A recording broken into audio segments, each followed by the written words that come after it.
Hi, I'm Mia Friedman, and this is No Filter. Roxy Jacenko had the kind of year in 2016 that the Queen would have called an annus horribilis or horribilius. Her year just absolutely sucked. She got breast cancer. Her husband got found guilty of insider trading and sent to jail. Someone took a photo of her daughter from social media, superimposed it on the body of a prostitute, and put a bit of a smear campaign implying that she was pimping her daughter. There was a court case with her father, who is estranged from her mother. So there weren't many people who were looking forward to 2017 more than Roxy. It was like one thing after another and I couldn't escape it. So when 2016 was rolling over, I was like, good, I start 2017, we're fresh, it's a clean slate, we have to do this. We've been trying to interview Roxy for over a year. She had a bit going on last year and we didn't get around to it. And also she was in the middle of a lot of media attention, a lot of it bad, and she went underground, which is something I never really realised about Roxy. Of course, underground for Roxy is overground for most of the rest of us. It's not like she disappeared from social media, etc. But she's not a socializer. She actually is, quite shy around people. So there was a real ripple in the office when Roxy came in. She shouted at me from across the office when she got out of the lift. She insisted on a tour. She'd already done an Instagram story before we even sat down. She's a force of nature. She's got a lot to say. In this interview, she dropped a few bombshells about the kids and Ollie and jail. And she's got a really, really different outlook on life to me. I hope you enjoy this interview with Roxy. I really think whatever you think about her, I think you'll have a more sense of who she is as a person at the end of this interview. How long have we got you for, first of all? As long as you want. Okay. I've already chosen my desk, so I'm staying. I was wondering how you spent New Year's Eve. Farewelling 2016. I was like, fuck you. Yeah. See Did you later. have a bonfire and throw a calendar into it or something symbolic? Okay, it was quite funny. So we were in Hawaii and my mum and my auntie were with myself and Pixie and Hunter, and they were like, we're going for New Year's Eve dinner. I was like, I'm not interested. I don't want to go. They're like, you're coming. So anyway, I went for dinner with them, and then there was a bit of a party at the Pink Palace in Hawaii next door, and I do not dance. Let me tell you. Why not? I've got no rhythm. I was dancing. I was literally shimmying. Did it feel like a big weight off? Like we are ticking the clock over to a new year? The thing is this. It was such a shit year. It was like one thing after another. And it wasn't just the husband thing. It wasn't just the cancer thing. It was, aggravation with my father and then that ridiculous unauthorised biography full of shit. It was like one thing after another and I couldn't escape it. So when 2016 was rolling over, I was like, good, I start 2017, we're fresh, it's a clean slate, we have to do this. So, I don't think I've ever been so excited for a year to end as I was. How's 2017 treating you so far? Amazing. And, I've look also, so well. I feel good, I feel settled. As much as you put up this front that everything is okay, and I did interviews and I'm like, yes, everything's fine. I'd actually go home and go, oh my God, what the hell is actually happening? Because it was surreal. But I suppose a lot of me was like, well, you've got two children. They can sense whether shit's falling to the sides. They can, because if you're not happy within yourself, you will be short-fused with the children. Well, it wasn't anyone else to squabble with except for the children. So, I had to keep this front up, but it was hard. So this year, I feel fresh and reinvigorated, and business is also much better. My business last year, whilst I've got an amazing business, it's always been very good. I've been very lucky. I was in my office every single day. I'd do my radiation and then I'd go to work, but I was absent. I was there, but I wasn't absent. I wasn't creative like I would be today. I wasn't focused. I wasn't clear. Whereas this year, I'm like, right, let's go, go, go. I feel like I've got my groove back. I was rewatching the 60 Minutes interview this morning before you came in, and it was really interesting. I've known you for a long time, and the thing that shits me most, well, there's a lot of things that shit me about the coverage of you, but one of them is when you're called a socialite. Yes, and I'm the most antisocial person you will ever meet. In fact, I really don't like people.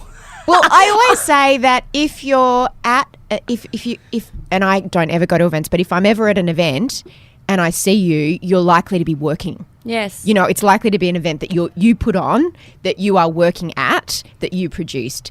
You are not part of the champagne set that goes to lunches and launches, and you never have been. You've always worked harder than most people would ever believe. Yeah, and I think that's, you know, and I'm not dissimilar to you in that sense, you know, that if you do go to something, it's for a reason. I'm either the door bitch or it's a client that has asked me to attend and what am I going to say? No, sorry, you pay my bills, but I'm not going to attend.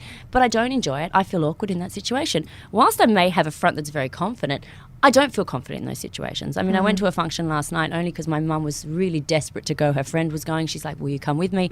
I went, you know what? They all went for dinner after. I was like, I need to go home. Yeah. I find it very, very difficult in that environment. All the, the air kissing and the carrying on. You don't like me, so stop pretending you do. Small talk is exhausting as well. Completely. I ate a pizza. When I got home, I was like, do you know what? I think I deserve a pizza after this. Because it does feel very fake. And you say that about people hating you. You know, it's funny that women who are hustlers, women who are successful, women who have power and influence are so often, women who are opinionated, are so often called polarizing. Yes. Oh, that fabulous word. She's polarizing. She's polarizing. I hear that a lot myself, and I hear it a lot about you. During the time you had cancer, I mean, obviously the worst part was when people said you were faking your cancer. That was like devastating. You know, I still think about that. I actually think about that probably once, twice a week. I still can't get over, and it actually came up in the Sydney Morning Herald the other week about how I had, you know, said I had cancer, but I didn't. I was not even diagnosed, and I was like, there was that lady who said she had brain cancer. I can't remember her name. Belle Gibson. It was like... They compared you to her. Yeah, and I thought to myself, hang on a second.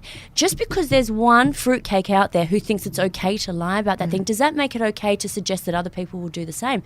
It was unbelievable. I mean, why would you joke about that? People die. So it was shocking. I mean, like, how desperate would you need to be for publicity to suggest that I would fake...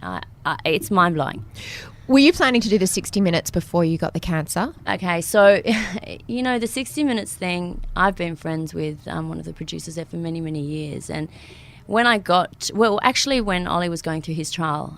Good story. They had asked. They would have been all over you. So many times, a few of the networks had asked so many times, will you do it, will you do it? And I was like, you know what, no. There's no upside in it. Well, there is, because they offer money. Do they offer a lot of money, or it depends? Okay, well, this was my thing. I didn't want to do it because I was like, well, everyone will say she's so desperate for PR, she's doing that.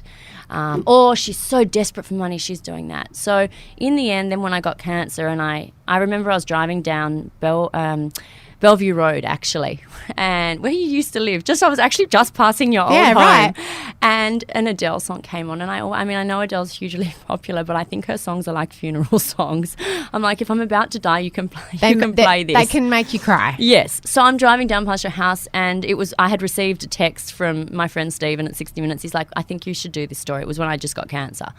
I'll do it with you. You know, it'll be a nice piece. It's important to create awareness about self-checking and so on. And I had listened to that Adele song, so I responded, and I was like, okay, you're on. Yes. Hello. Yeah. It's me. On the proviso. Seriously, it was such a funeral song. He texted me at that point, and I was like, you got me in a weak moment. You've weakened. So I did the story, but it was basically on the proviso that the money went to charity. And, you know, there's one thing that I will say, and that is that when I did do the story, I was like, okay, well, these are the three charities I wanted to go to: National Breast Cancer Foundation, ovarian cancer, and then brain cancer, because brain cancer isn't funded very heavily. It's one of those cancers that's quite forgotten about. It's not a sexy cancer. No, that's exactly right. And I was like, I'll do it on the proviso that all of the money goes to those three charities. And you know what TV's like. Well, that's not particularly like... I was going to say they didn't mention that. No. And, you know, for me, that was my reasoning. Did I really need to do 60 Minutes? No, I didn't. But I think, if anything, those three charities benefited greatly from it, so I'm happy that they did. That's the first time I've heard that. Yeah, and that's why I bring it up now, because... Do you know why they don't say it at the end? Because they don't like to draw attention to the fact that they pay for stories on 60. Yeah. So they didn't want to say that. Yeah, so but that's a very important part of the puzzle. Yeah, and that was my motivation, you know, because I think all of a sudden I was faced by this thing that I didn't think at 36 I'd ever be faced with, and then if I can do something to help, well. But wasn't it also that you are so misunderstood? I mean, everyone feels misunderstood by the way they're represented by the media, but I imagine you've got grounds to feel that a lot's been written that you disagree with, a lot's been speculated on that you want to set straight. I'm sure part of you was like, well, if I get the chance to say my story in my words, it will be finished. Do you know what? I didn't even really think about it like that because But I you're think in PR. Come on. Yes, but it's almost like I've always had this thing in my mind of if you want something to die, don't fuel the fire. So like, don't fan it. If you give more, you create more. And as you would have seen from 60 Minutes, you know, all of a sudden there was the Daily Mail stories, there was the Mamma Mia stories. You know, there was all these different stories off the back of it. So in fact, all I was doing really was fueling the fire. But in my eyes, I wasn't trying to set the record straight because with editing, remember, I don't see the story before it goes live. With editing, I could have been portrayed any way. So for me, the biggest thing was not trying to set a story straight because I didn't know whether I could. Number two, I knew that it was going to cause a domino effect, but I felt good about the fact that I was giving to those 3 charities. I'm going to jump back to something you just said, which is about publicity, which is very true, which is if you want something to die, don't fuel the fire. And that's very true. And it's taken me a long while to learn that too, because I always used to think, if I just explain what I meant when I said this thing that everyone's freaking out about. More stories. And then and then it just becomes so much worse.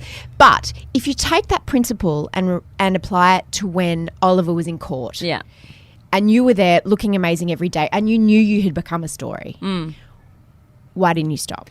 Genuine question. Yeah, no, and that's a big question. You know, the funny thing is that if I had have changed my day-to-day routine, there would have been a story about that. The reality is every day for the last 2 years or ever since I've had Instagram, I've always done my lift selfie. But you knew that, I don't even mean the lift selfie so much, because I know often you would take a shot of what you were wearing in the lift and then you would wear something different to court that wasn't, you know, because it was more low-key. Yeah. That you weren't like... I don't think you were using the court. Some people said you were using it as a catwalk and you were using it as a stage. Yeah, let me tell you, that's one catwalk and stage I wish never to attend. Yeah, I don't think that was fair. But you just being there made it a much bigger story. Like there wouldn't have been a press pack and a shit fight if it had just been Ollie. You know, the thing is this. Not as much. No, look,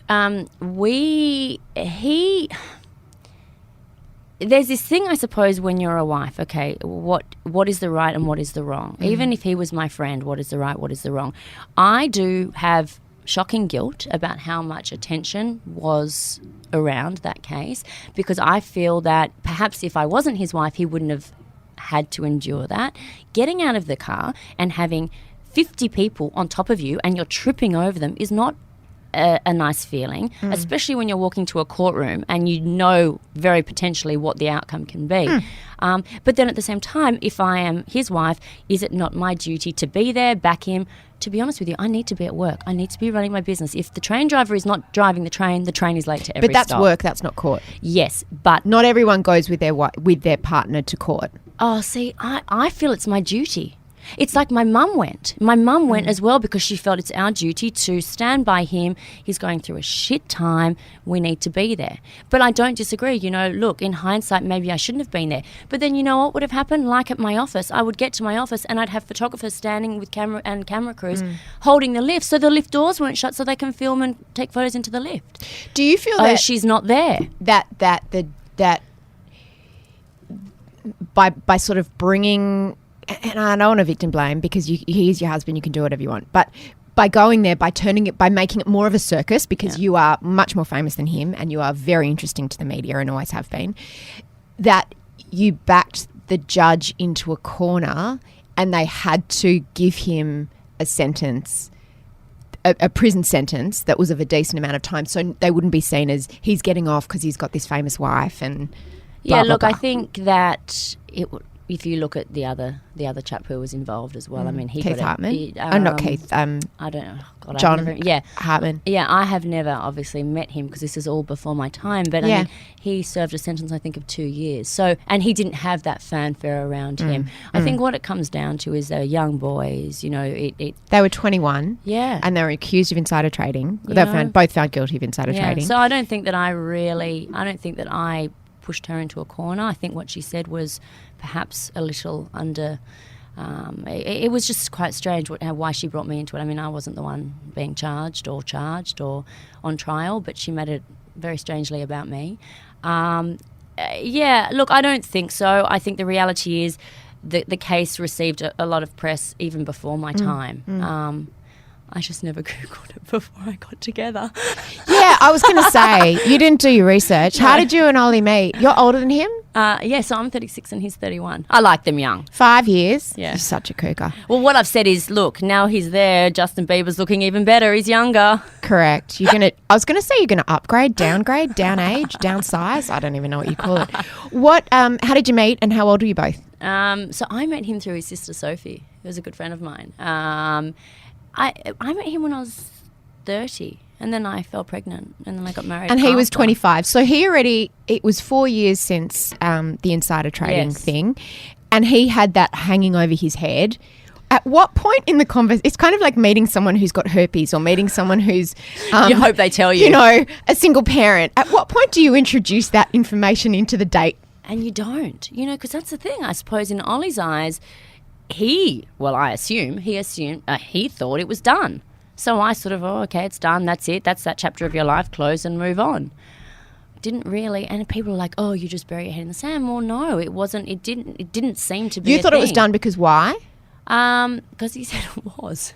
Because he said, so there's this thing that happened when I was 21. I don't even think it was so long ago now. I don't think it really even came up. I think one of my friends may have once said to me, he was involved in this, this and this. And I may have said to him, what's the situation? He's like, yes, it did happen. There was all of this investigation, but it's all finished and it's all okay now. And so then how far down the track did he go? So that thing that you thought was finished, that we thought was finished, actually it's reared its head again and I could be going to jail. Yeah, no. Well, he didn't. There was a pizza delivery one Sunday. We thought it was a pizza delivery because he'd ordered a pizza. Yeah. And the doorbell rang, and it was two, I think, official type people who hand over the summons. He got or whatever served. Yes. Yeah. Thanks. You can see I'm not very clued in on all of this stuff. No. Well, it wasn't the pizza. Let's just say that. And it was at that point I was like, shit. This is clearly not finished, and we have a problem, and I have a child. Yeah, you had Pixie by that stage. Yes. So, look, I mean, Ollie's a very honourable boy. Look, he would never have put me in a situation if he had have thought that this was going to be the outcome. That I know for sure. He's a good boy. He's very kind. He's very thoughtful of everybody else. But I think he genuinely thought it was over, it was done, but it wasn't. Every time you're asked about it, I notice that you're always, we didn't talk about it, I didn't ask him. Now, everything I know about you, I'd ask. Yeah. You are smart. You are not an ostrich. And so I was thinking, is that legally to protect you so that you can honestly look me in the eye and go, I don't know? Do you know, I think it's like I don't care to know. It's like when But how can you not care to know something that's impacting so much, potentially impacting so much on your life and on your children's lives? Come on. You're not that person. I always want to know everything. About everything. About everyone. Like you've asked me 100 questions since you walked in the door here at Mamma Mia. So it's not like you could go, that's interesting. Anyway, more champagne. That's not who you are. That's not who I know of you. Yeah. Remembering I met him when I was 29. It was when he was 21. As far as I was aware, it was done.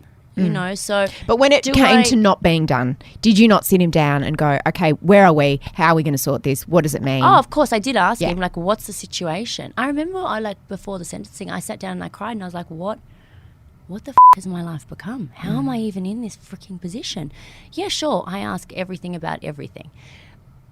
But if you ask someone and they say to you, I didn't do it, how many times can you ask them the same question? Yeah. I'm not going to keep asking. I'm not. I asked several times. But that was only when it was on trial. It's like, did you do it? Just tell me, did you do it? He says, no, I didn't do it. So... how many more times do I ask? And then when it became clear that he was probably going to jail, what were those conversations like? How do you sit down and go, so... You don't. You actually don't. It was really only, I think it was the day before sentencing. I remember I was sitting on the lounge at home and I was like, that was when I started to cry and I was like, I cannot even comprehend this situation. Not for me. I am strong. Don't get me wrong. There's a facade that says, I'm tough and I'm strong. And I also am upset. But I was really very devastated for the children because I don't want to bring them up and have to, lie to them, which I do every day, about where their father is. Number two, that they're going to have these milestones like starting school for Pixie, Hunter starting his preschool, swimming carnivals and whatever else. Christmas birthdays. Correct. And they don't have this person in their life. And Ollie was very, very hands-on with them. Yeah, he was almost their primary carer 100%. In that sense, wasn't he? 100%, because he had an ability with his work to work quite a lot remotely. Yeah. So, you know, What was he still doing? What was he doing? Investment banking. Right. So he had the flexibility. Yeah, so he was around always the an kids. investment banker. He was never a stockbroker. That's just apparently written that he's a stockbroker, but he was always an investment banker. I never know the difference. Yeah, I don't really know the difference either. I still Stuff am like, with money what do and you actually finance. do, and why do you go for lunch Yeah, so no, often? I Like, agree. seriously, Yeah. go to work.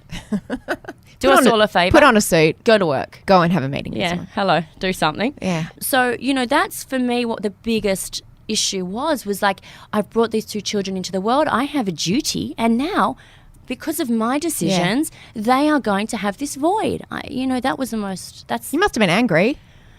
I was angry. Yeah, I was angry. I mean, I'm still angry now because as a mother, and I think a lot of people will relate to this. Like, if you have children, you have an obligation. Like, I would forgo my own happiness for my children's happiness.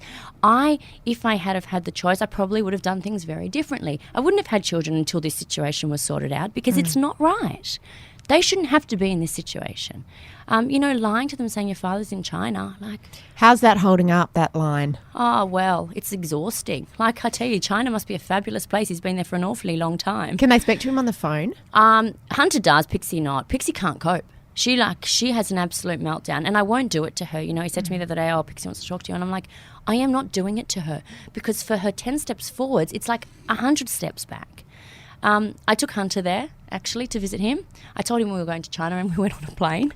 So he actually believed it. It was like a 45 minutes to China. Oh, he's in, is it Cooma? In Cooma, yeah. So a few hours away. Well, it's a 10-hour drive, but we took a plane and it was 45 minutes. Is it true that you go in Francesca Packer's plane? Is that the rumour? That's the rumour. Francesca doesn't have a plane, but Oh, she'll the be Packer plane. That you go in the Packer plane. No, I don't go in the Packer plane, but that sounds good. Yeah, sounds fancy. Oh my God, don't I have to text her and tell her that? Oh, by the way, lend me your jet. I'm like, she's a good friend. Yeah, she's a very So you good don't friend. go in the Packer plane, but No. it is 45 minutes to China. Hunter went along. Didn't Pixie want to go? I didn't tell her. Because, again, like, my duty is to protect her. So I Yep. don't want to expose her to, oh, well, I'm taking your brother. And then she's like, well, you're taking him. But how does he not come back and go, oh, I saw Daddy? He doesn't. He's so... Okay, so I say to him when we get home, I'm like, right, don't tell your sister because she's going to be very upset she didn't come. He did not mutter a word. The kid is hysterical. Doesn't like salmon sushi and doesn't like wasabi, but knows to shut his mouth. And what was he like? Like, I suppose he's what, almost three? Yeah, it was like so Ollie was standing at the outer fence. Like, apparently when you're in jail, you walk the fence because there's nothing else to do. You just keep walking and walking and walking. So we get there and I'm getting Hunter out of this taxi. And apparently Ollie was like, I wondered what you were doing. He goes, because you're like fossicking in this taxi. What on earth could And you he be didn't getting know that out? Ollie was coming. No, Hunter I mean, was that coming, Hunter yeah. was coming. So then we walked towards the fence and there was like a Mexican standoff. The two of them just stared at each other, a bit confused. I mean, he was probably thinking, why is my dad holding green? Number one. And, China, it's very interesting here. There's not much around. High fences. So he never said anything. Well, but look, he's at the age where he doesn't question anything. No. It's just like, this is the crazy world. Yes, and my crazy mother. But I'm glad I did it. It was very good for Ollie. Could they cuddle or touch each other? Yeah, because So they got some he's- FaceTime. Yeah, he's in a different division now, so he's in like not the high security like he was originally. He's in low security. Yeah. What's his life like? The same every day. A lot of exercise, a lot of walking the fence, and then he has an office job there, like a clerical job.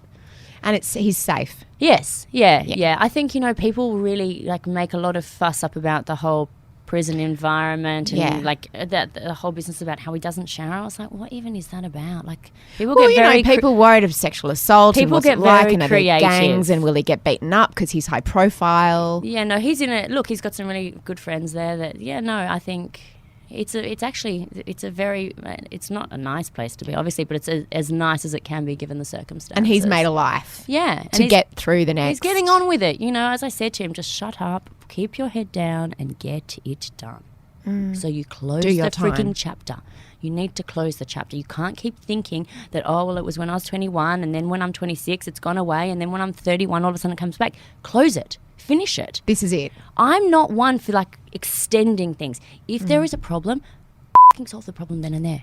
Like, don't keep extending it because you're going to have to face it sometime. But do you mean then he should have just pled guilty when it happened and just get it over with, do your time, Oh, it finished? was a question that I asked. No doubt. I'm like, okay, you keep saying to me you didn't do it, but if this is going to keep rearing its ugly head, just say yes, please God. Because remember, this is an impact on not just one person, it's an impact on the whole family. the whole family. You know, like my mum's running down there, my auntie's running down there, the children don't have their father. So... His parents, I imagine, are... Yeah, so they go there as well. So he had that time with Hunter. I can't imagine what that was like for him. It was really funny. It was really funny. But Pixie, no. You couldn't I do won't it do it. No, you know, she's 5. She understands separation. I actually... to have taken her into that environment, which would have been lovely for Ollie, and then have to say, okay, we're going now. Because, you know, when the bell rings or whatever it is, you have to go. How long do you get to spend on those visits? It was like 3 hours. Do you get conjugal visits? No. Oh, my gosh. Can you imagine? I don't know anything about prison. Can you imagine? No. It wouldn't be that fun. It probably wouldn't be that sexy. No. But, you know. Well, there's your basic human needs. Carl Sandilands asked me that question. I nearly fell off my chair. I'm so glad I'm dude, in that category. Dude, it's 6 o'clock in the morning. Do we need to talk about that? I'm Fair enough. very shy about that kind of stuff. So Pixie didn't go. She thinks he's in China. You said on 60 Minutes that you told them he was coming back at Christmas because Christmas seemed a far away thing. And then I remember thinking, hang on, but That's Christmas in 6 is actually months. Coming. What are you going to do at Christmas? Or you just had to say he's been delayed. Oh, gosh, yes. I was like, Mum said to me, even though we're Jewish, she's like, I want a Christmas tree. Oh, yeah, Mum, I f***ed up. I was like, you are not getting a freaking Christmas tree. And she's like, why not? I said, because I said that's when Ollie's coming home. So Christmas hasn't happened yet. She Well, must have noticed in the world. That's the problem. You know, David Jones' windows are a dead Yeah. giveaway. So, look, I had said Christmas. And because it was just at that point, I remember I got home from when he had been sentenced. I'd went to work after he was sentenced, and then I came home. And they were like, where's Dad? I'm like, oh, he's coming home at Christmas. That was not very smart. I'll blame the bleach. But it was just like the first thing. It was the first date that came to my mind. And I needed to say something. But So you then I and was Hank like, must have talked about that on that night. What was the night before he went into court like when you knew? Like, did he have to say goodbye to the kids in the morning? He must have. Did he? I have this really weird thing. I think there's been so many like unfortunate situations in my life that it's almost like I become vacant with regards to certain finer details. I don't really remember the night before, and I don't really remember the morning. I mean, the only thing I remember about the morning is having to like try and like super sleuth out of the place because there was camera crews standing down the front and car chasers and you name it. But I don't really remember the finer details. It's like it was so shit and it was so unfortunate and it was so bad for the children that I kind of like I can't remember. It sounds weird. Did you guys I agree can't on the remember China finer story? And did you No. say, bye, guys, I'll see you No. when I get back from China? I just said it. You just made that up in the spur On of the the moment. spot. So Ollie just Went to work one day and never came home. Jesus. Yes. For a little girl, that's really, I mean, for anyone, that's really rough. He but went to yeah. work one day and never came home. I mean, what I vividly remember is when he had to hand me his belongings in the courtroom. I mean, that was just... Like his wedding ring and wallet. His and stuff. wallet, and then he had money in his pocket, and it was just like, wow, you know, like you see this stuff on TV and it's like you watch it for entertainment and then you're living it and you're like, what even is this? I've read all these things about when you know you're going to jail. Yeah. You should go to the dentist, you go and get all your, you sort of go and get as much fixed up in your life physically as you can because you don't know what's going to happen in jail. It sounds like things aren't too rough for him though. Like No, he's in an area Like which a is white called collar. the farm, and it's it is literally a farm. Don't get me wrong, you're put into your cell, which is a plastic covered mattress with no windows and a shower and a toilet sharing with somebody else. So it's not like a It's definitely not health farm. No, it's no Gaia. Yeah.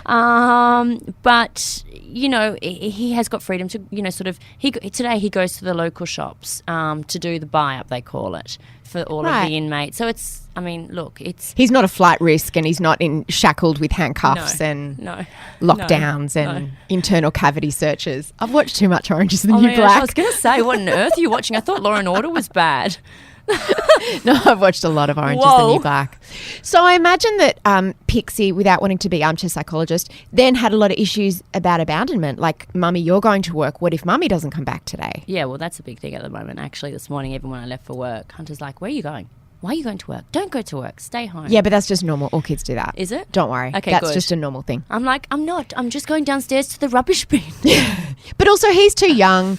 He will not be affected by any of this. No, I that's what my promise. mum says. You know, she says he's too young to He's too understand. young. He won't even remember being this age. And Don't look, worry. 12 months, really, I mean, as much as Ollie would probably disagree with me, but they don't have computers in the prison, so he won't hear it. 12 months is not that long. You know, I think he's very, very lucky. He's going to be out in 12 months. The chapter of his life will be closed. Sure, for sort of 2 or 3 months post-release, it's not going to be pretty, but it's closed and he can move on. He will be back with the children, and I think it will be forgotten. And I hope for them it will be forgotten, because it's not nice for them. I mean, one of my biggest fears for them is that they're the kids in school that they, you know, the other kids chastising them, saying, "Oh, your dad's in jail." But how? So Pixie started school this year, right? Yes. And I know it's so easy for me to tell you what you should have done, because I haven't had a husband who's gone to jails with little kids. So, you know, tell me to shut up. But it's like, she's going to school. Anyone could tell her at school. Yes. Like, how are you trusting the world to keep this secret with you? Unfortunately, you can't. You just have to hope. You have to hope that people are kind. You just don't. Did you talk to the school about it? And look, the school has been amazing, as has their daycare. You know, they're all very aware of the situation, and they call me if anything ever comes up. They're very understanding of the situation. Are you waiting for her to come back from school one day and say, "Mummy, such and such told me that Daddy's in jail"? Yeah, I mean, look. Have you got your story ready? No. Because you're going to need it. I'm going to have to think on my feet. Come on, you're going to need that story ready, because she is going to say it. Yeah. No, there's no doubt. It will come up, and I'm not looking forward to it. You know, because especially now, I've said this before, but like on cartoons, the baddies go to jail. So if we're playing Hunter, Pixie and I take his truck, he'll say to me, "You're going to go to jail." I'm like, oh my God, do you know what you're actually saying? I like look at my mum, because my mum lives above us. I'm like, oh God. We did an interview on our parenting podcast, This Glorious Mess, with a guy who went to jail, and he had young kids. They were a little bit older than Pixie and Hunter, but he talked about how they spoke to the kids about jail. It was a similar situation to Ollie, and I'll have to send that to you, because it was really interesting. This must happen. Oh, yeah. I mean, I'm not looking forward to having the conversation. It's a conversation I never thought. Like, I got married. It was like the sparkly wedding with the Jeff Latham-inspired florals. And then the next thing you know, my husband's in jail and I have 2 children on my own. And breast cancer. Yeah. Woo. Forgot about that 3 weeks later.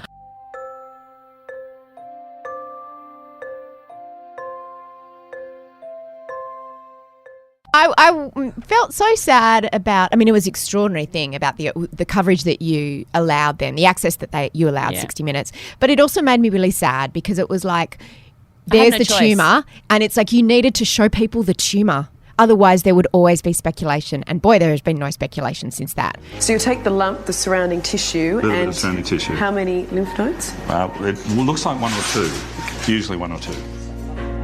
Good, so it's left side, left excision, central node. It takes him less than 20 minutes to locate and extract the cancer.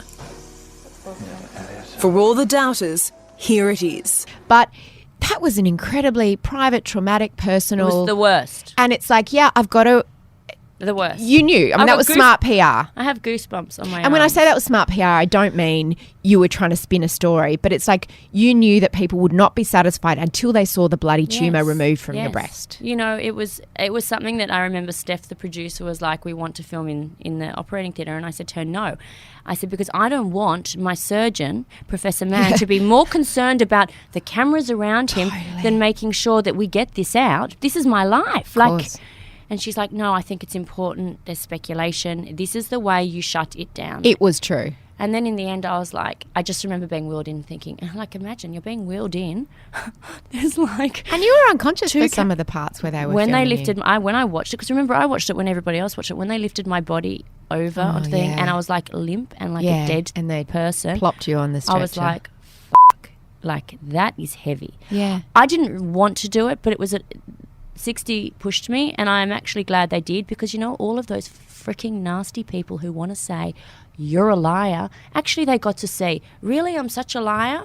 Maybe stop, take stock of what you're saying, be kinder to each other. I don't understand it. Yeah, here's my tumour, f***ers. I don't really understand it. I don't understand how you can be so bitter and twisted to even spit that out of your mouth. So, look, it wasn't ideal. I didn't want to do it, but...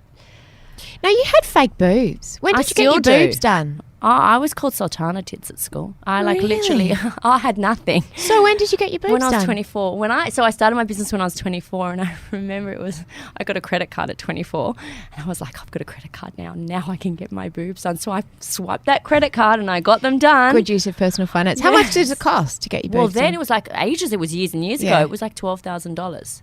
So I paid it off in installments. And so then is breast cancer, it runs in your family, right? Yes. Your mum's had it? So you were getting regular checks? No, You weren't? No. You were just hand checking? not even. That's great. And does having fake boobs make it harder to detect cancer? Were you given that warning? No, look, I could have been, but I don't really remember. You know, when you're 24 and all of a sudden you've gone from Sultana Tits to Pamela Anderson, you don't really worry about the fine print. You know, you're young, you're silly, you're like going out, having fun. I'd started a business. I didn't really think about any of it. It's almost not dissimilar to the fact that, you know, my mum, when I remember on the Sunday after I only found the lump because I was rigorously wiping off my spray tan in the shower. I was like... Doing some exfoliating. Yeah, I was doing a bit of exfoliating. I was like, oh, what's that? Where was the lump? It was right there. Under, like towards your armpit? It was right there, yeah. Right. And did you straight away go, this is a lump? It was huge. You couldn't miss it. How had you not felt it before? Because I don't generally exfoliate. I just spray over and over and over and over because I really like that deep bronze effect. Yeah, you do. Orange. You do like the orange. Also like orange. Tandoori. Yeah, tandoori, hey. It's all the rage. Because it was the size of a small mandarin, they said. Yeah, it was big. And I just remember phoning my mum because, as I say, my mum lives upstairs, but I phone her rather than walk up the stairs. And I was like, we have a problem. I'm like, there's a lump. And she was like, I actually knew instantaneously. So I was like, my life has taken every wrong possible turn it could. This is what it is. I knew. You know, it wasn't even like I needed all of the results. Like I had 2 core biopsies. I had all of these tests.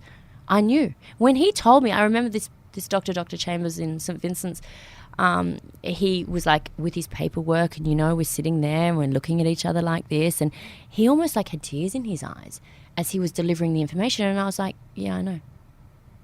Because it was like everything has f***ed up, one thing after another, after another. This is just another whack. And, you know, anyone who says, I don't think that stress has anything to do with cancer, you know what, I disagree. Maybe there's no proof of it yet. In time to come, I'm sure there will be, because there is no possible way I would have ended up with breast cancer 3 weeks after if the 12 months pre that hadn't have been what they were. I don't think I would have. I mean, sure, it's in my family, but I'm 36 years old. My mum got it when she was in her 50s. Yeah, it can often come earlier with each generation. Oh, can it? Hereditary cancers. Yeah, I know from a girlfriend who's got a hereditary stomach cancer. With each generation, it's come 10 years earlier. 10 years earlier, 10 years earlier. But I don't think anyone disagrees that stress has an impact on the body. I think it does, definitely. I mean, I when they say no, I'm like, well, yes. You didn't have to have chemo? So I basically had... Oh, why didn't you have your boobs out right? So that's my question. So I would have gone, okay, and they advised you to have a mastectomy, double or single mastectomy? I'm single. But that's also why I didn't have surgery in Sydney. But also, what does that even mean? When you've got fake boobs, doesn't it mean we'll just take out this fake one and we can just pop in a different fake one? Why is that even an issue? Okay, so it wasn't an issue. I think what it was this. Okay, so the recommendation in Sydney was have a mastectomy. Yeah. Keep in mind, this is 3 weeks after I've had all of this carry on. I could not even see straight. I couldn't think straight. I'm trying to run a business with 20 plus staff. I'm trying to keep every customer of mine happy, answer all their questions, answer their calls, answer their emails. I'm trying to go home and look after the children. I'm like, and now I have cancer. I cannot make a decision. I cannot.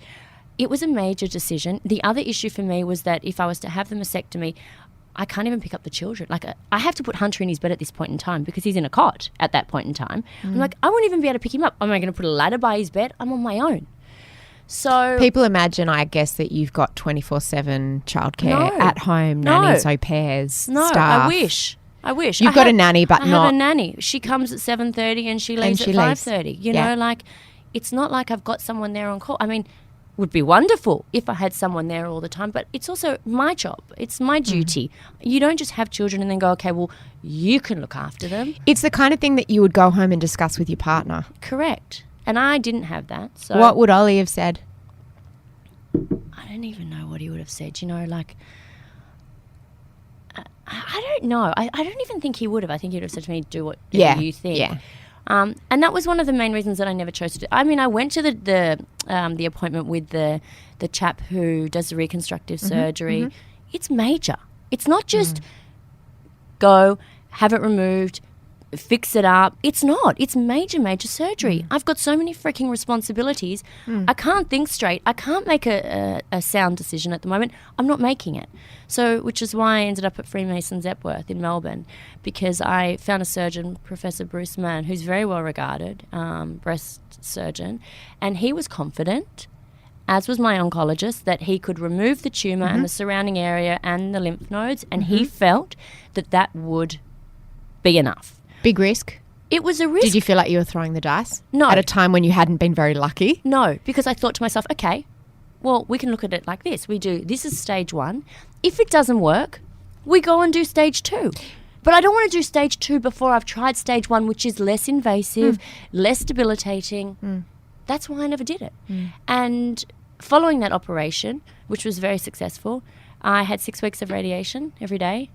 Does it hurt? What's radiation like? No, actually, it's fine. So it's just at the site of where the tumour was? No, they do it for 6 weeks because they move it around. So they do it where the tumour was, and they'll do it over the full breast, and they do it over the full both. So they move it around. You just lay under a ray for it was only for a few minutes. So each like a time. tanning bed? Yeah, but you don't get a tan. I did get a tan on one boob. Is it hot? No, but one boob's a different colour to the other now. One's like Really? lighter. How can you Yes. tell under the fake tan? Yes, well, I exfoliate regularly now. I'm sure you do. With you being so young though, and I'm not a doctor, you may be surprised to learn that, but I'm not a doctor. But I'm going to ask Who you would this have known? question. Who would I hide that fact? Well, you got it when you were 36. That's young, right? It's in your family. I would think that means it's likely to reappear. Yeah. Did you not just want to go, right, I'm getting them? I don't even know how you get both breasts removed when you've got fake boobs, but I assume they take them out and then they take all the tissue. Yes, they do. They take the tissue. Yeah. So Did you not just think it could come back? no, I want didn't a even clean think slate. about it. I just Yeah, wanted right. to get out what was Do you in think there. about that now? No. Are you having mammograms regularly? Well, I will start. Yes, I'm supposed to start this Roxy? month. No, I do start this month. I'm like the person who never goes to the doctor for anything. Like I would have I to go have to the my. doctor for everything. Oh no, it must be a Jewish thing. Well, no, I'm Jewish. I go to the doctor That's what constantly. No, but so why don't I'm you? half. I'm Jewish and Russian Orthodox, so that's maybe why. Maybe the Russian in you doesn't go. My mum is at the doctor if she has an itch on her nose. Like She's Jewish, right? Yeah. Even the doctor was a rabbi before. Yeah. became Takes one to know before one. he became a doctor. But yeah, no, so I I want you to have mammograms. Yes, so I do have to, and I have to have scans, and I have to have blood tests. But I have also. Have you been having any of those? No, because remember, I only just had it. So I had the surgery in August, then I had the radiation for 6 weeks after that, and so now you have to wait. So then I will start that. When does it this start, month. and do you need me to remind you? March. That's in a week. Yes. You sound like my mum. Will you make an appointment? No, I will. I have to. Because You have to for the kids. You have to. That's exactly right. You don't have the luxury of saying I'm not a doctor person anymore. No, I don't. No, and don't worry, she works with me. She sits 2 seats down from me, so I can't escape her, and Your she lives mum? above me. Yes. And then I just take tamoxifen every day, which isn't the most pleasant drug to take. What but- does it do? Okay, so is it hot in here right now? Because I feel like it's about 45 degrees. Really? I'm constantly hot. Does it push you into menopause? I don't. No, I don't think so. It's a cancer blocker. I think it stops the estrogen. Is that Right. maybe that I'm sounds? not sure. I'm not. I know I'm a doctor, but that's not my I'm area too of sure. expertise. But basically, it's a cancer blocker. So it's like oral chemotherapy. Okay, yes, right. And do you have to be on that for the rest of your life? 10 years. So I was supposed to be on it for 5 years, but now I have to be on it for 10 years. Why? Because I have this test in the States, which they basically give you your percentages of likely reoccurrence, and my likely reoccurrence percentage was higher than they wanted. Because it was back. hereditary, because of the Yes. type of cancer. Yes. So they changed my 5-year tamoxifen timeline to 10. Did that make you think of getting both of your boobs off? No. Still not. I I do think- seem quite keen for you to do I that. know. I don't know why. I think the thing is this. You know what? I'm all about addressing the issue Yep. as and when it hits you in the face. I'm not about trying to preempt, okay. prevent. Got it. I don't live my life like that. I think since I started my business when I was 24, I'm like, go out there, hustle, get it done, try it. If you fail, pick yourself up and keep going. It's the same with this. If it's going to come, I will deal with it when it comes. I am not going to do my head in about what if, I'll be sick if I... So you clearly don't have anxiety. None. And I do, because anxiety is all about living Do in you the have future. anxiety? Very Oh, bad. no. I mean, I'm on medication for it, but I have Really? had it very badly, yeah. And that anxiety is about living in the future. See how I'm living in all the future and I I want don't you to even have think all your about parts it. off, whereas you No. are very much... And then depression is often living in the past, is when your head gets stuck in the past. But I think I've had that. I'm generalising. But for you, you're just like, if it's not in front of me right I'm now, not worrying about it. you live in the present. That's meant to be a very good thing. I just refuse. I will not do Yeah. my head in about the what ifs. I've had so many fuck ups that if I spent my life worrying about the what ifs, I wouldn't even be able to get up and go to work in the It's morning. a better way to live. I just wouldn't.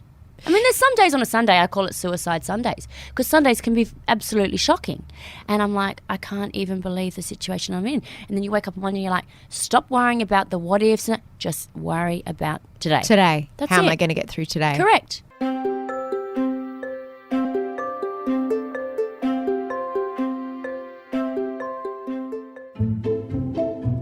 So was it joyous finding out you're pregnant for the first time? It was such a shock because I was planning my New Year's Eve wedding. We had an awesome cocktail bar, great DJs. It's going to be big party. Actually, it was my hen's day that weekend. I found out pretty much like the day before my hen's day. I peed on the stick. My first thought was, but it's my hen's tomorrow. And I called my obstetrician and I said, oh, so I'm pregnant and it's my hen's tomorrow and how much can I drink? And he said, nothing. And I was like, what? And then he said, you can have half a glass of champagne and half orange juice and that's it. I was like, okay, boss. And then okay. did you have to hide it from everyone? Because it Well, was not so all early? of my girlfriends like, why aren't you drinking? You're pregnant. They know me too well.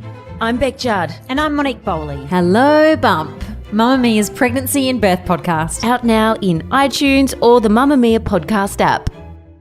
I noticed there's all this kind of judgment about the fact that you didn't take much maternity leave and you were back doing emails after having the 2 kids, and when you got your nose job you went and you did a thing that you had to do and you, with blood poisoning. yeah, and the day of attached to a drip you were doing a Seminar to seminar. 700 people. Exactly. And the day of Ollie's sentencing you had a seminar booked, and a lot of people judge you for that and go, what? But I always want to say, when you have your own business, It's not a choice. you don't have the luxury of sick days and maternity leave. Who am I going to call to say, sorry, I can't do it, get someone to cover me? Yeah, There is no one. you can't. There is no one.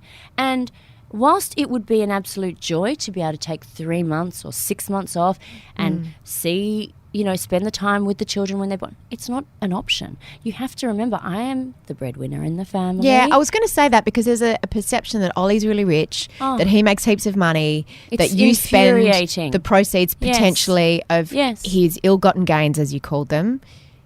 It's infuriating. It's It's not true, right? No. I mean, I've worked since I was 14. I was a McDonald's drive-through chick. Then I worked at Kodak and I was a florist for 7 years. I've always worked. And even more so now, I'm the breadwinner. You get up, you get your shit together. Even if I had a drip in my arm, 700 people paid money to come to the seminar. They've flown from New Zealand, from Fiji, from Melbourne, from Adelaide, from Tasmania. I'm going to make a note and say, sorry, everyone. You've just gone out of your way to spend the morning. I'm not feeling too good. No, it's not an option. It's just not. I mean, it's like my seminars must be cursed because the first time I had to discharge myself from hospital with a drip in my arm and then go back, I was in infectious diseases because I had an infection in my blood from doing my nose. I had a very Jewish nose, trust me. It would have almost been on your side of the table. Yeah, it wasn't that big. Did you want to get it done for a long time? It was a hook.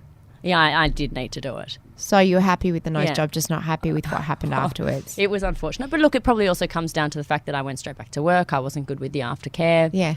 Shit happens. But I mean, you do it. You don't. And you've got staff to pay as well. You're an employer. That's exactly right. And I say that all the time, that people are very fast to say, oh, she's got this and she's got that, or she's from a wealthy family. No. My parents gave me one thing, and that was a $4,000 Volvo, which was 17 years old. Like, I don't come from a family You're a where they're businesswoman. like, here, give her this, give her that. If I did, I wouldn't be working the way I do. I work the way I do because I've got responsibilities of the children. I've got responsibilities of my staff. I've got responsibilities to my clients. They don't come to me for me to be absent from my business. They come to me because they know I work their account as though it's my business. When did you get your lips done? I remember you saying after you saw the 60 Minutes, oh my God, my lips are too big, which is what I was thinking of when I was watching it. I was like, she can't talk because her lips are getting in the way. Yeah. Oh my God, what was that? Okay, they've since gone down. They have deflated. How often do you get them done? I haven't had them done for like 6 months because Gosh, there so was they really so much in them. I looked at that 60 Minutes and I remember my friend text me and he was like, what's wrong with your mouth? Where did your teeth go? Yeah. Yeah, I may have overdone it. But it's like a thing, isn't it? But what did you do? Do you when you get your lips done, do they say how many milligrams? I don't know. Kilograms? What do they? I didn't ask. I'm just like... Make them big. Yeah, I said actually make me look like my friend Shiva. I've got this friend called Shiva who's Persian and she's so beautiful. I look at her every time I'm like, oh. She's one of those girls whose hair is always perfection and she does it herself. Her makeup, her eyeliner line, she does that liquid business. Yeah. Is like a perfect line. You're like, how did you even do that? She's Persian. So you wanted her lips, but her lips are real. Like, no, they're not real. Oh, her lips aren't either. Give me Shiva's lips. Well, I don't just suit Shiva's lips. Oh, Roxy's lips entered the room before her. I was looking at that 60 Minutes and I was like, wow, maybe ease off that. It's like they took off your nose and put it in your lips. My mum was like, will you stop? I'm like, I didn't realise. What else? Botox? Yeah. Yeah, I can see. But fillers? No, I don't do fillers. I think they make your face look a bit too puffy. They do. How do you not go down that slippery slope where they go, what don't you like about your face? What do you want to change? And so then you go Botox and you go lips and then they go, oh, filler. Like, no, I say no to that. Yeah. I don't want to end up looking like the wildebeest or whatever her name no, was. You remember really that don't. Woman? Jocelyn Wilderstein. Yeah. I showed, as part of my little feminist teachings to my daughter, I showed her a picture and I'm like, this is what can happen if you have too much plastic surgery. No. It's, look, I do You're going to let your lips go down now a bit. I haven't put a thing in them for 6 months. How often do you need to get lips done? I think you do it 3 monthly. Let's just say I got my money's worth. You really did. Don't even. I wanted to ask you about social media. Not so much about Pixie. That's a different thing, although it probably comes into it. But I was looking through your social media account today and also Pixie's. And I was thinking, sometimes I feel like you're made for America because you're so about conspicuous consumption. Like everything that we're taught not to be in Australia, which is braggy, showing that you've got money, look at my fancy car, look at my expensive shoes, look at my expensive handbags. You get destroyed here if you are that, you know. The poppy gets cut down to size because it's seen as not being humble, not having humility. Where does that come from with you? Is it that you're really proud? You're just like, I'm proud. I can afford to buy a Bentley or I can afford to buy this handbag because I work hard. That's what it comes down to. I'm proud. I think the reality of it is I was a girl who was shit at school. I got 14 out of 100 in my HSC. I didn't even know that was possible. Oh, like dismal. 14. Did you go to the exams? Yeah, I even went. I should have stayed home. Did you try? Yeah, not really. I used to buy the crib notes and read that instead of the novel. As you do. That's like you would have had to work hard to only get 14 out of 100. Oh, yeah. Like hard at not working hard. Hello. So I think that's the biggest thing for me is that, okay, I guess what I want to be is even if you're shit at school, you never got into uni, you're not studious, if you apply yourself, if you're dedicated and if you work hard and you've got work ethic, you can have anything you want. Because I'm the perfect example of that. I was a receptionist for Diesel. I left there. I started a PR company. I had no fucking idea what I was doing, but what I had was work ethic, I had hustle, and I had determination that I wanted to succeed and I wanted to make my parents proud. So that's what it was for me. And those materialistic things, they're not the be-all and end-all, but for me, I achieved it. And I achieved it even though I was a dumb kid in school. So it seems to me like the people who drive Bentleys need the world to see that they're successful. Because I can't believe, how much does a Bentley cost? $1 million? No, if only. How much does it cost? That's a Rolls Royce. I have to work up to that. Oh, I didn't know there was a difference. How much does a Bentley cost? $500,000? Yeah. So, but I can't imagine that it's 100 times better than a car that costs $5,000. Okay, I can't imagine that it's 10 times a car that costs $50,000. That's my thing. Like I have always been... Like it's a car, right? Yeah, but I don't look at like I've always loved cars. That's like my thing. I had a Ferrari. I've always had nice cars. It's like some people... But it's like a tank. Like it doesn't even look very nice, but it's a Bentley, so everyone knows that it's a really expensive car. Like I think there's a certain type that wants it for that reason. For me, I bought it because it's much more luxurious than the car I had before. It's comfortable. I love the car. It's beautiful. But I suppose there's always people in life who buy a Lamborghini in yellow because they want everyone to go, oh, wow, look at them. Yeah. I think Bentleys are much more understated than a Ferrari. I Yeah. mean, people don't really realise what Is there a show-offy aspect to it, though? That I mean, you obviously don't care because you've had a lot of pressure to be like, don't be so flash, don't show your designer clothes. I don't really think about it. You know, for me, I work hard, I earn it. And if I work hard and I earn it, I want to enjoy it. You like nice things. I like nice things. Other people will spend what I spend on a car on a painting. Well, you know what? I'm not that into art, so I'm not going to spend it on art. My mother would be much happier if I was buying property with the money. But it's not, for me, it's not about I'm buying it because I want everyone to see that I've got that and it's 500,000. It's not about that. It's about, I bought it because I like it. I bought it because I worked hard and I earned it. That's a big thing for me. And it's a big thing because, you know what? I was a shit student in school and no one thought I'd be able to do it. For me, it's so good that I show that I worked hard, I'm determined. Even when times are shit, I am at my post and I will work through it. And off the back of that, I reward myself with nice things. And so, Pixie. Yeah. You've answered these questions 1,000 times. Maybe I think 1,010. I was on the project one time when you were on after that awful thing with that good happened. old Wally Elite. Yes. That was after someone had taken photos Yes. of her, superimposed them onto some porn shots, and basically said that the point of that, though, was that it wasn't for sexual gratification. It was basically saying that you were pimping her out. So they made her look like a prostitute in a window in Amsterdam or something like that. Now, that's an accusation you've had a lot of times, this idea that you are pimpmykid.com. A lot of mummy bloggers have that. You're not a mummy blogger. You're a businesswoman. What's your stock standard response? Because you must have one. I think the reality is that I started it for fun. It grew and grew and grew because at the time the commentary was quite comical. It was taking the piss out of me. And the captions were quite funny. So it was that like around this idea that my mum is this sort of show off and she's it was just fun. Hungry and it was fun, you know, like she's in the kitchen and she can't even boil corn, you know. Yeah, so it wasn't trying to put you in it was like a funny commentary on a bad mother. You know, it was tongue in cheek about this shit mum. Yeah. It's almost like Jessica Rowe and her shit housewife. Yeah, thing. crap housewife. Crap housewife, that's right. You know, look, I don't really use the Instagram anymore. I don't know if you've noticed. Like, I upload a bit on her Instagram, not so much anymore. It started as fun, and then there was that issue with the pornographic pictures, and I think that was very bad. I mean, like, I don't ever want to subject her to that. But also, remember, she's got a business. I mean, her hair bow business is a massive, massive business now. So her having a hair bow in her hair and me putting a picture up, it sells bows. But it's not just about the bows. So it's the Clark's shoes, her going to get Clark's shoes, and there's a deal with Clark's. Then it's the Stuck On You labels, and there's a deal with them. So it's monetized. Like, it's monetized. Some of it, not all. Yeah. Yeah, some of it would just be exchanged for product. You know, it's interesting now. She, you know, when she was younger, she liked to take pictures a lot more. Now, you know, when they get I was going to say, wait till that happens. Well, all opinionated. She's like, no, we were shooting with Stephen Chi for her bow campaign the other week, and she's like, I don't want to take a picture. I'm like, dude, that's Stephen Chi. You want to take a picture? She's like, I don't care. So you're prepared for that day to come. Well, it's already really come, and that's why I don't Instagram that much. I mean, she needed school shoes, so the Clark's job was, she had fun. You know, she was dancing around the Clark's shop, trying on different shoes. It was fun for her. But if it's not fun, I won't do it. You know, it's not, I don't need for her to earn money. I've got money for her, and I will always provide for her no matter what age she is, 5 or 55.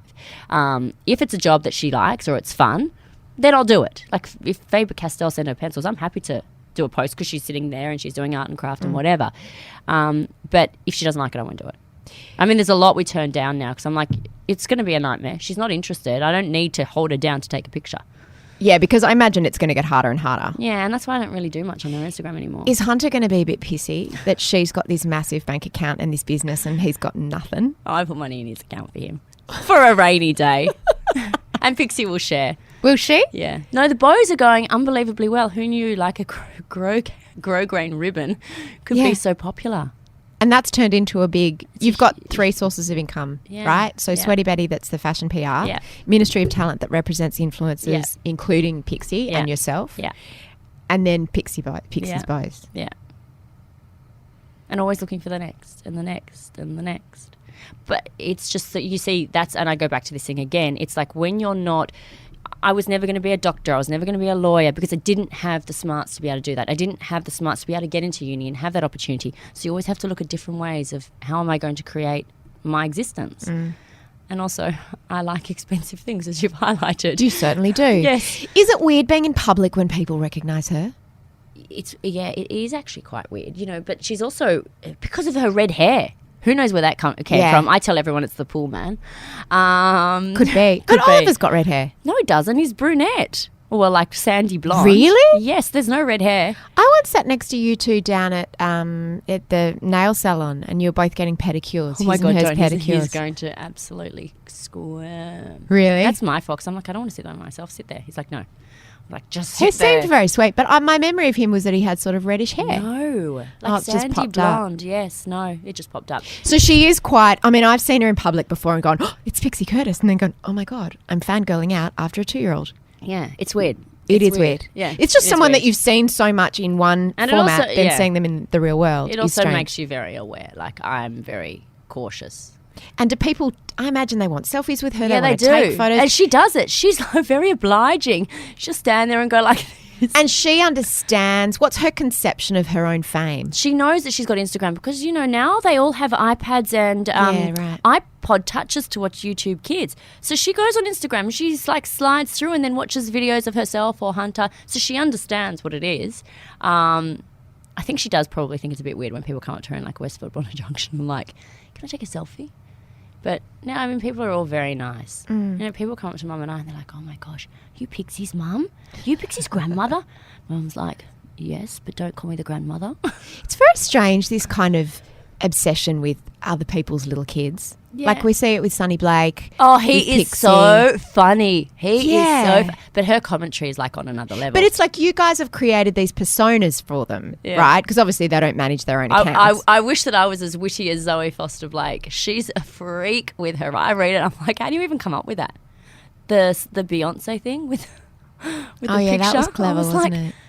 But she did it within like 3 hours. What if at a certain point, and I wrote a column about this because as with older kids, I know that there gets to be a point, not just when they don't want to take photos, but when they're embarrassed by things that you would never believe that they were embarrassed by. Like even the fact that they were younger. Yeah. They get embarrassed by the fact that they ever wore nappies or the fact that they were 3 or 5 or 7. You can't put that genie back in the bottle for her though, can you? Look, I think, you know, how long is Instagram going to last? No one knows. You know, MySpace was there, then it's out the window. You're never to hear of it again. She's 5 now. You know, am I going to keep the Instagram? I don't know. I'll get rid of it, most likely, because it's another thing to do. I think it's fun. You know, she's not exposed in a sexual way. She's not in the bath. There's nothing about it.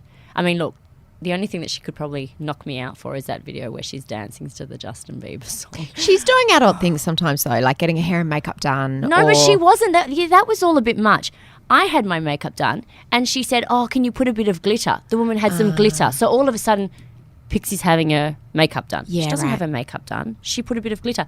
Like any other kid, if there's makeup there and they're with their mum, she said, can I please have a bit? Even Hunter says to me, can I have some of that? I'm like, no, Definitely. stop. And I always say that with all these outcries, of all the children in the world that I'm worried about, Pixie Curtis is not one of them. No. Like, you know. of all the things that we're worried about, children being neglected, abused. That's exactly right. Let's focus abandoned. our energy on I those don't who need think it. we need to worry that Pixie is going to grow up with any more problems than every other kid because has. she had her toes painted red with with her grandmother one Saturday for fun. You know, like it's all just whatever. I mean, I'm not letting her walk around in high heels and a mini skirt and a crop top. When does Oliver get out of jail?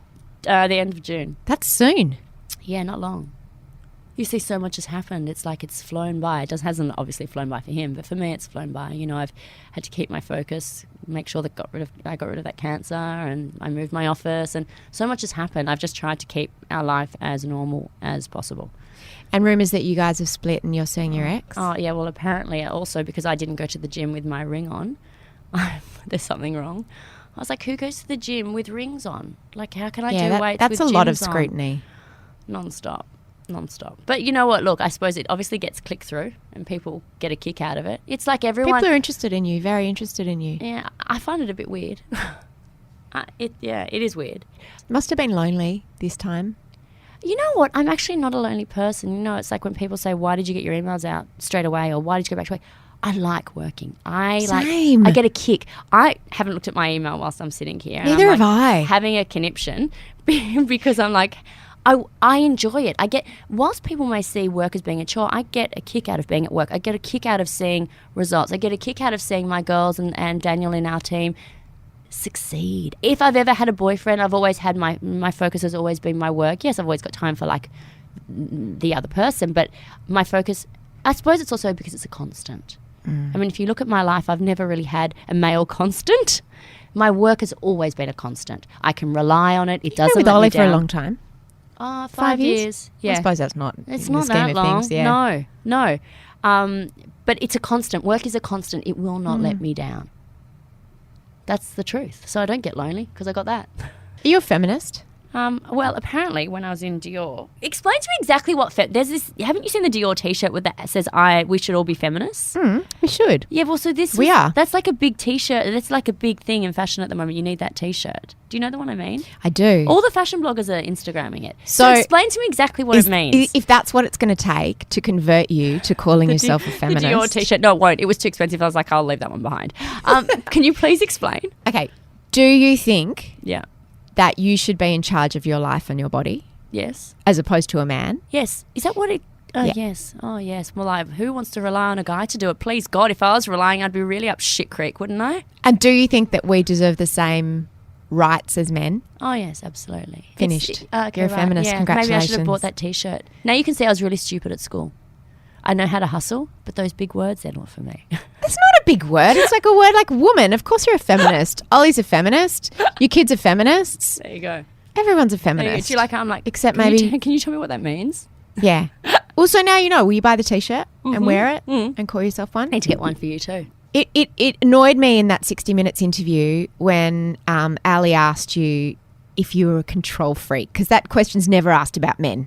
No. Never asked about men who run businesses. Never asked I about... laughed at her when she asked. Because it's as if it's this big negative thing. It's like, I care about what I do. Anyway, Yes, I want that to be in annoys control, me, right? because the reality of it is if you're not in control, your life can fall to shit. Correct. So be it. And she's a control freak, by the way. Just saying. Well, every woman who's good at what she does, and many who aren't, Yeah. are control freaks. Yeah. It's not. But it's a really pejorative term, which Yeah. means like a negative, insulting term. I love now she uses these big words and she's like, Yeah. best I give her the This abridged is what version. that means. It's like a mean word Yeah. that's used about people when it's actually a really positive thing. It's like Sheryl Sandberg's point that the word bossy is only used about girls, never boys. But being bossy, it's like, I'm a boss. Yeah, I'm a boss. It's positive. Anyway, you do seem somewhat confrontational in your relationships within your own family. Yeah. You've got issues with your sister. Do you guys speak? No. You've got issues with your dad. Yep. How does that happen? Because that doesn't usually happen in Jewish families. You know what I Jewish families think? don't usually fall out internally. Yeah, but I think there's a lot that goes on that isn't exposed to the general Of course public. there is. So, yes, I had a bust up with my sister that was well documented, and I'll never forget about it because I think the reality is that led to the subsequent breakup of my parents' marriage, and that upsets me. The bust up that you had with her. Yes, yeah, Because of what it was about or the actual bust up? the ongoing Situation. carry on, it then led to issues with my mother and father. So I won't really ever forget about it. She doesn't live here anyway. Do you not miss her? She's your sister. I've always wanted a sister and I don't have one. So I idealise people who do. Oh, look, I would love nothing more than to have a combined family unit. I mean, who wants to have a dysfunctional family? You don't but you ever can have want divorced it. parents, but the only people in the world who understand how crazy your parents are, who can fully appreciate it, are your siblings. I totally agree. But at the same time, if you're different people, you're different people. Whether you're blood or you're not blood, if you can't get on, sometimes It's just better. Unfortunately, it's better to just cut the... And through everything that happened last year, you guys didn't build a bridge? No. It is sad. I would love a combined family unit. There is no doubt it would have made my life in the last 12 months, even if we just put it to that 12 months, much easier. Where does your support come from? My mother. My mother is incredible. What she has put up with is unbelievable. So, Is she in contact with your sister? yes, she is. Yeah. Is that hard for you? Do you kind of feel like, No, I Mum, would it's not fair, be on my side? No, I would never begrudge her that. It's her daughter. That's the reality. And I don't begrudge her. No, not at all. I would like it to be better than it is. It's not. Well, my father, he's just a different story altogether. Yeah, he doesn't know what the word family means, so I would not ever even enter into trying to fix that. He goes from one family to another and ditches them and then finds another one. So that's just how he's built. Yeah. But you've got your mum. My mother is incredible. You know, she works with us. She herself was in business her whole life, and she made a very, you know, a wonderful sort of family life for us and gave us all the opportunities. I mean, whilst I was shit at school, she gave me the best schooling I could have. She's given me the best support in my business I could have. She's given me support with the children. So, you know, whilst my family is not perfect, I don't think many people's are perfect. Mine is played out in public for everyone and sundry, and their cousin and brother. And also in the courts. Yeah. It gets... that's exactly right. So it's not great, but it is what it is, and I think you just sort of power through it. I've got my own family now anyway. Thank you. Pleasure. Lots of love. P.S. Can I just come again? Because I'm very... But get air conditioning next time, please. There is air conditioning in here. You're having a hot flush, Dal. No, I'm cold too. Are you because cold? you put the guest on the shit side with no vent. No. And you're under the vent. You're having a hot flash. I am. The vent's right above you. You're having a hot flash. How great was that? Thanks for listening. I really, really enjoyed that conversation. I could have probably talked for 2 hours. I hope you are still listening. Roxy's also written 3 books, something I didn't even mention, from the Jazzy Lou series about a PR. And you can buy them at ibooks at apple.co/mamamia. And you can also subscribe to all our shows there in the one place. But it's better if you download the podcast app in the App Store. It's the Mamma Mia podcast app. It's pink. Search for it. MAMAMIA. Put it on a friend's phone. Send them this podcast. You know, the buttons on your phone can do that for you. Just go to one of the buttons and then click on the share thing, and you can send it via WhatsApp, via text, via email. Sharing is caring, and that is how other people will find out about the show. Some people don't even know what a podcast is anymore. And we're relying on you to help us tell them, because the more people that know about this show, the more episodes we can make. And on that note, if you could go to iTunes and leave a review and give us a 5-star rating, that also really helps the iTunes algorithm, and it helps us reach more people, which helps us keep making this show. If you want to ask me a question, tell me what you think of these interviews, or suggest a guest, please call the pod phone on 02 8999 9386, or better still, because I'm not a fan of the phone, flick me an email at podcasts@mamamia.com.au. Today's show, like every week, was produced by the extraordinary Eliza Ratcliffe, who has done so hobbling on one foot because she fell down the stairs, something that Roxy was very concerned about 1 second after meeting Eliza. Now, the executive producer of podcasts at Mamma Mia is Monique Bowley, who is extraordinary, and the head of entertainment is Holly Wainwright, who is still away writing her book.